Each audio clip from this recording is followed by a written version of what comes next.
भाभी को तो नंदे चुभती हैं। कभी कोई बहू अपने ससुराल वालों से आज तक खुश हुई है भला।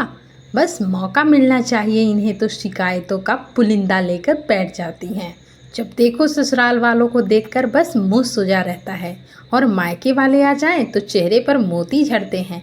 ननदें ही चुभती हैं लोगों को, खुद की बहनें नहीं। सारा अपनापन तो सिर्फ अपने मायके वालों के लिए होता है। संडे का दिन था। सुमित्रा जी बड़बड़ाए जा रही थी और यहाँ सुलोचना अपने काम में लगी थी। पता था कुछ भी बोलना अपना ही सिर फोड़ने के बराबर है, इसलिए चुपचाप काम में लगी थी। यह तो रोज का तमाशा सा। वर्किंग है इसलिए रोज बच जाती थी, पर आज संडे है तो सुनना पड़ा।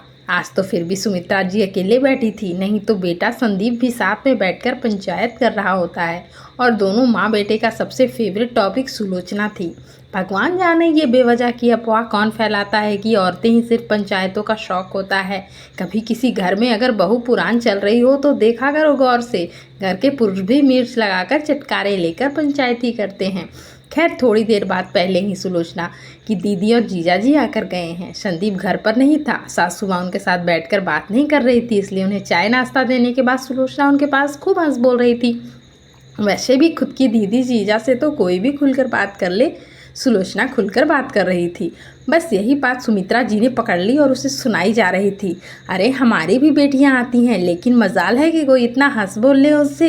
एक तो बहुएं खुद ही फर्क करती हैं ससुराल वालों और मायके वालों में, ऊपर से कहती हैं ससुराल वाले हमें अपना नहीं मानते। अब क्या जान ही दे दें इनके पीछे।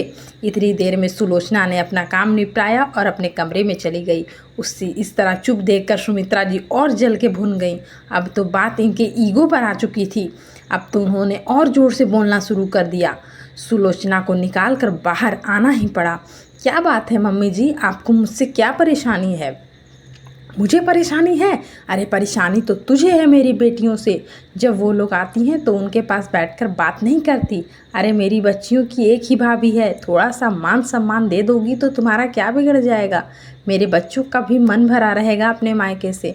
माफ़ करना मम्मी जी, लेकिन मुझे भी चुपचाप बैठने का कोई शौक़ नहीं है, पर पता तो चले कब कौन सी बात पकड़ ली जाएगी, इसलिए चुप रहती हूँ। कहकर सुलोचना अपने कमरे में चली गई। सुमित्रा जी को अपनी बेटियों की गलतियां अच्छे से याद आने लगी। जब सुलोचना शुरू में शादी होकर घर आई थी, वह जब भी साथ बैठकर कोई बात करती थी तो उसकी हर बात पकड़कर उसका मुद्दा बना दिया जाता था, और जब तक सुलोचना माफ़ी न मांग ले उस मुद्दे को रबड़ की तरह खींचा जाता था। 7 महीने पहले जब सुमित्रा जी की बेटियां आई थीं तब सब लोग बैठकर बातें कर रहे थे और सुलोचना रसोई में काम कर रही थी। अभी सबको खाना खिलाकर फ्री हुई थी, इसलिए रसोई की सफाई कर रही थी। इतने में छोटी ननद ने कहा, भाभी जरा चाय तो बना लो। सुलोचना सारा काम छोड़कर चाय बनाने लगी और चाय बना कर ले आई। देखा तो ट्रे में 3 कप चाय थे। यह देखकर सुमित्रा जी ने कहा, बहू यह तो सिर्फ 3 कप चाय है, हम तो 4 लोग हैं। मम्मी जी आपने ही तो कल मना किया था कि खाना खाने के बाद मैं कम से कम 1 घंटे के पहले चाय नहीं पीऊँगी। आपको गैस की समस्या होती है ना।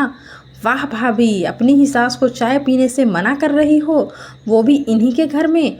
वाकई आपकी हिम्मत की तो दाद देनी पड़ेगी। छोटी ननद ने कहा, एक बार पूछ तो लेती मुझसे मैं चाय पीना चाहती हूँ या नहीं। पर मम्मी जी कल आपने ही तो।